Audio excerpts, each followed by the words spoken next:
아버지 하나님의 긍휼의 은혜를 구합니다. 코로나가 점점 퍼져나가고 있는 상황에서도 많은 사람들이 자중하고 참고 인내하기보다는 잠시의 즐거움을 위해서 너무나 자유로움 속에서 자신들의 이익만을 위해, 그래서 더욱 코로나가 퍼져나가고 있는 상황입니다. 아버지 하나님, 이러한 인간의 어리석음을 아버지 앞에 내려놓습니다. 우리는 너무나 연약한 존재입니다. 위기의 상황 속에서도 그 위기를 적극적으로 막기보다는 또 한편으로 그 위기 속에서도 긴장을 늦추는 그러한 바보스러운 것이 우리 인간입니다. 아버지 하나님, 우리 대한민국뿐만이 아니라 전 세계적인 이 코로나 상황 속에서 아버지 하나님의 긍휼의 은혜로 지금의 이 상황을 빨리 벗어날 수 있도록 인도하여 주시기를 간절히 바랍니다. 또 이러한 상황 속에서 우리 동천가족들 중에 어려운 가족들 많이 있습니다. 질병으로 인해, 또한 재정적인 어려움으로 인해서, 그리고 또 여러 가지 많은 어려움으로 신음하고 있는 우리 동천가족들, 아버지 하나님 위로하여 주시고 그들의 삶 속에서 아버지 하나님의 말씀으로 회복하여 주시기를 간절히 바랍니다. 우리 교회 학교 여름 행사를 위해서 기도합니다. 각 부서가 여러 가지 제한된 조건 속에서 최선을 다하고 있습니다. 아버지 하나님 인도하여 주시고 우리 자녀들에게 아버지 하나님의 사랑과 그 은혜를 알게 할 수 있는 기회가 될 수 있도록 아버지 하나님 인도하여 주시옵소서. 그래서 이번 여름 행사를 통해서 신앙의 키가 훌쩍 자랄 수 있도록 아버지 하나님 은혜 내려 주시기를 간절히 바랍니다. 무더운 날씨입니다. 여러 가지로 힘든 상황이지만 그럼에도 오늘 하루를 말씀으로 이겨나갈 수 있도록 인도하여 주시기를 간절히 바랍니다. 감사드리며 예수님의 이름으로 기도합니다. 아멘. 네, 오늘 성경 말씀은 예레미야서입니다. 49장 1절에서 6절까지 말씀, 구약 성경 1130면, 1129면 이렇게 있습니다.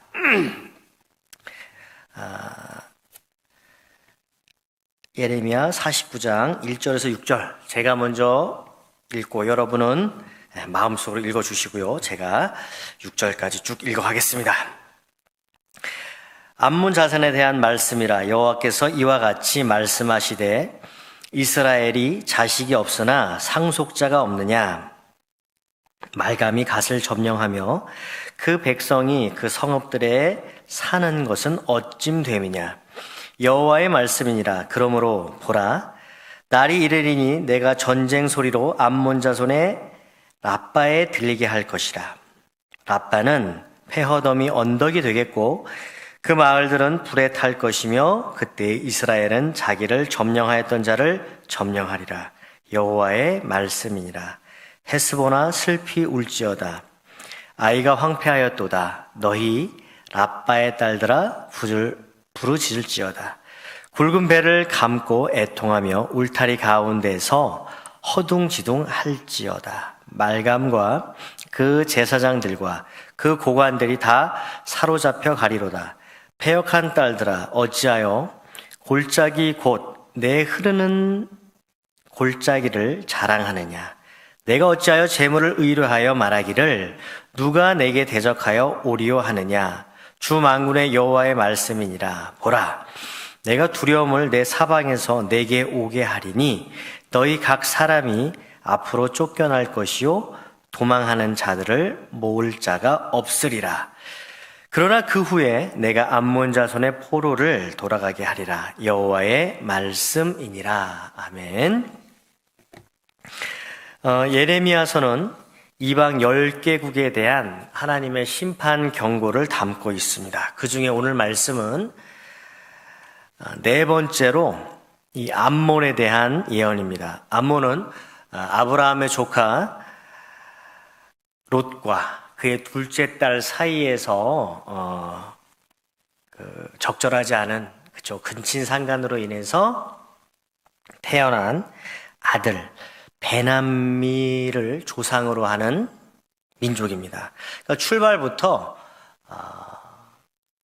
옳지 않았던, 다소 어그러졌던 그런 민족의 시작을 우리가 보게 되는데, 자, 암몬은 요단강 동편에 위치한 갓 지파의 동쪽에 거주해서 살았습니다.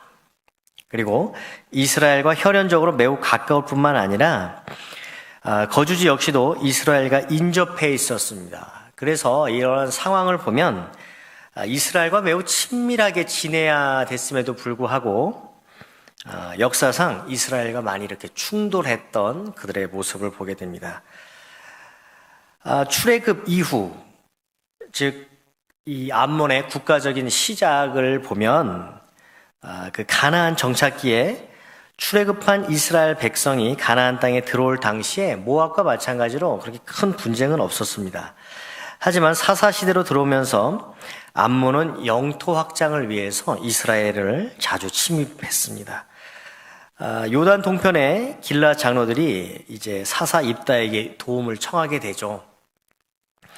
그래서 입다가 암몬의 침입을 저지하고 굴복시킨 그런 일이 있었습니다. 그리고 왕정 시대에 접어들어서는 이 사울 때에 이 암몬 사람 나하스가 길랏 야베스에 진을 치고 선전포고를 합니다. 이에 또 사울 또한 암몬 군대를 물리치는 것을 보게 되고요. 그리고 이제 이스라엘의 중흥기인 이 다윗 때에 와서는 암몬의 왕 한운이 사신으로 찾아온 이 다윗의 신하를 모욕하게 됩니다. 그래서 전쟁이 일어났던 일이 있고요. 또 아람 왕 하닷에셀의 도움을 받아서 이 암몬이 도움을 받았지만 이 다윗의 군에 패하는 그런 상황도 벌어지게 됩니다. 그러나 아수르가 이 근동의 패권을 장악하던 때에 잠시 이제 이 아수르의 힘을 빌려서 그 명맥을 유지하게 되죠. 그리고 북이스라엘이 아수르에 이제 멸망을 하게 되자 갓과 르우벤의 영토를 빼앗음으로 번영을 누리기도 합니다. 그러나 바벨론이 아수르를 멸망시키고 갈그미스 전투를 치르기 위해서 팔레스틴에 들어왔을 때 암몬은 바벨론에 의해서 멸망을 당하고 맙니다.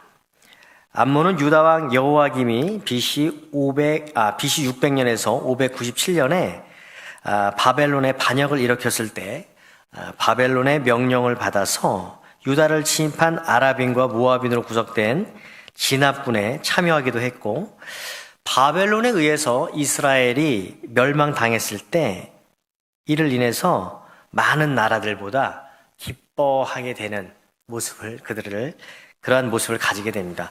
또 뿐만 아니라 이 암몬은 바벨론이 세운 유다 총독 그다랴를 암살하도록 유다의 군대 장관 이스마엘을 사주하기도 하였습니다. 그 이후에 이제 암몬 스스로도 바벨론에 대한 반란을 일으켰다가 BC 582년에 바벨론에 의해서 공격을 받아 반바벨론 정책을 취하였던 모압과 함께 멸망하게 됩니다. 이러한 그 암몬의 그 국가적인 어떤 정책이랄까요? 그들의 방향성을 보면 자기들의 세력 확장을 위해서 주변 나라와 손을 잡기도 하고 또 강대국의 수하에 들어가기도 하는 그러한 모습을 보게 됩니다. 결국 그들의 모습은 자신들의 그런 처한 상황들, 그리고 어려움, 어떤 이익적인 부분이 있을 때는 이렇게, 또 불이익이 있을 때는 이렇게 해서 그 중심이 하나님 중심이 아닌, 말씀 중심이 아닌 그들의 삶의 중심에 있었다는 것입니다. 그래서 오늘 이제 말씀을 보도록 하겠습니다. 이 암몬에 대한 심판의 경고로 말씀이 시작됩니다. 1절에 보면 이스라엘이 자식이 없느냐, 상속자가 없느냐, 이렇게 의문문이 나오고 있습니다. 자, 이것은 여러분 어떤 내용을 확인하기 위한 의문문이 아니라, 잘 몰라서 물어보는 것이 아니라 확실한 사실을 상대에게 확인시키기 위한, 각성시키기 위한, 그래서 이러한 의문문을 수사 의문문이라고 합니다. 그래서 고대 근동사회에서 직계자녀나 그 외에 상속자가 없는 경우에 자신의 기업이 타인에게 양도될 수가 있었습니다. 그래서 암몬은 하나님께서 기업으로 주신 갓지파에 거하던 땅에 하나님이 씌우시고 세우신 이들, 그러니까 이스라엘 이 백성들의 땅에 합법적이지 않은, 불법적으로 이들이 이 땅을 뺏었다는 것이죠. 그래서 여러분 1절 말씀을 더 보시면, 밀감이 갓을 점령하며 그 백성이 그 성읍에 사는 것이 어찌 됨이냐. 그래서 BC 734년 아스루 왕 디글랏 빌렛의 3세가 북이스라엘을 침공했을 때 암몬이 갓지파의 땅을 차지했던 그 사건에 대한 질책입니다. 이 질책에 이어서 이제 2절에 보시면, 라빠는 폐허덤이 언덕이 되겠고 그 마을들은 불에 탈 것이며 그때 이스라엘은 자기를 점령하였던 자를 점령하리라. 여호와의 말씀이니라. 이렇게 나옵니다. 암몬 자손이 갓지파의 기업을 강점한 그 범죄에 대한 심판의 예언으로서 암몬의 수도 라빠가 적의 침공으로 황폐화될 것이라는 말씀입니다. 그리고 이어지는 3절에서 라빠의 딸들아 부르짖을지어다, 이렇게 말씀이 나오는데요. 암몬의 멸망으로 인해서 애통해하라는 것이죠. 여기서 헤스본이 모압의 성이었음에도 불구하고 헤스본을 향해서 암몬의 멸망을 애통하라고 요구한 것은 당시 이 헤스본이 암몬의 지배하에 있었기 때문입니다.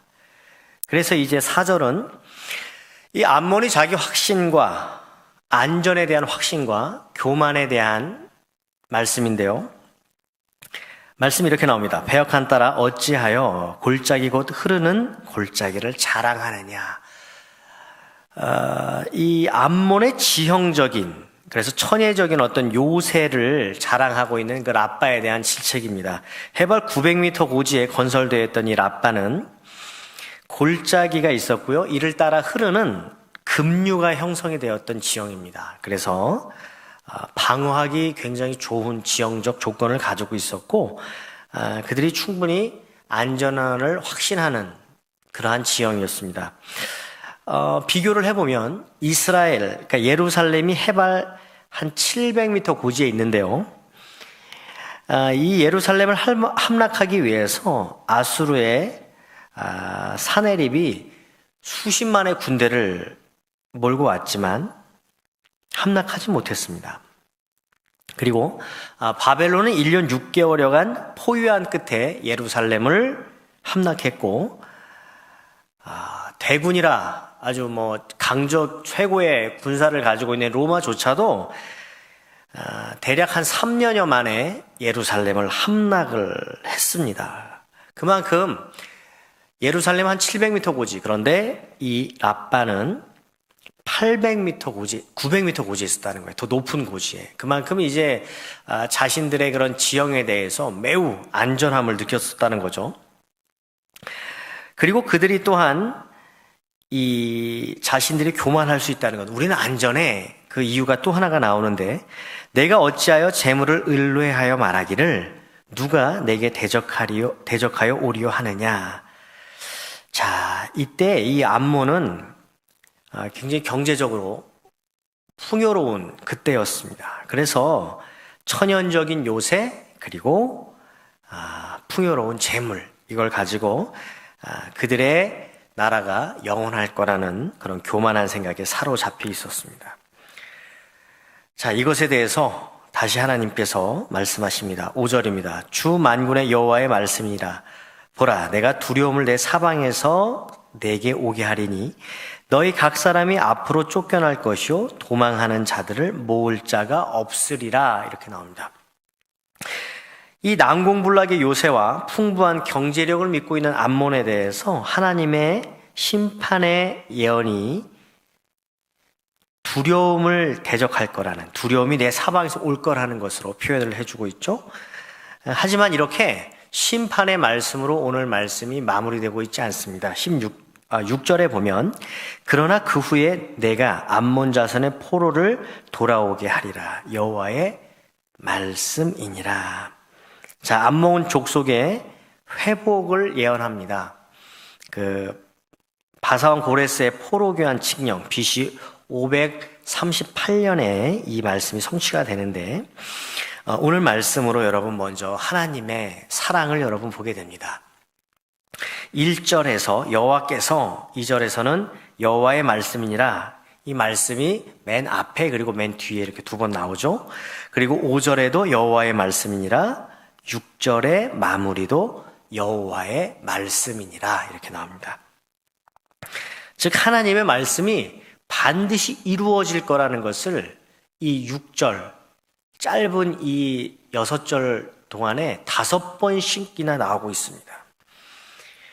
경고의 메시지를 5번에 걸쳐서 하나님께서 강조하신 이유는 반드시 이 일이 일어날 거라는 것이고, 그 암몬이 이 경고를 듣고 반드시 받아들이기를, 그러니까 이루어질 것이기 때문에 돌이키기를 바라는 하나님의 사랑이 있습니다.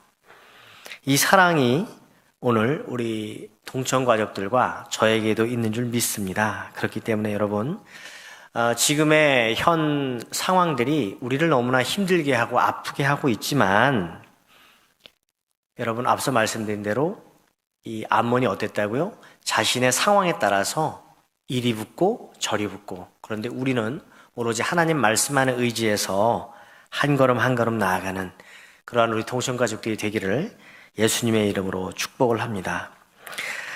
무엇보다 오늘 말씀에 나온 대로 견고한 성보다 중요한 것은 하나님의 말씀이죠. 그리고 하나님께서 우리 편에 계시다는 것. 지금 한참 올림픽 기간인데요. 우리나라의 이 여자 배구팀, 여러분 경기하는 거 보셨을 겁니다. 일본 고등학교 여자 배구팀이 800개 정도 된다고 합니다. 그리고 우리나라는 20개가 안 된다고 그래요. 단순 비교를 했을 때 질 수 없는 것이 일본 팀이겠죠. 여러분, 일반적인 어떤 스포츠에서도, 운동에서도, 운동 경기에서도 수가 많다고, 또 많은 클럽팀이 있거나 재정이 있다고 반드시 승리를 얻는 것은 아니라고 이렇게 말을 합니다.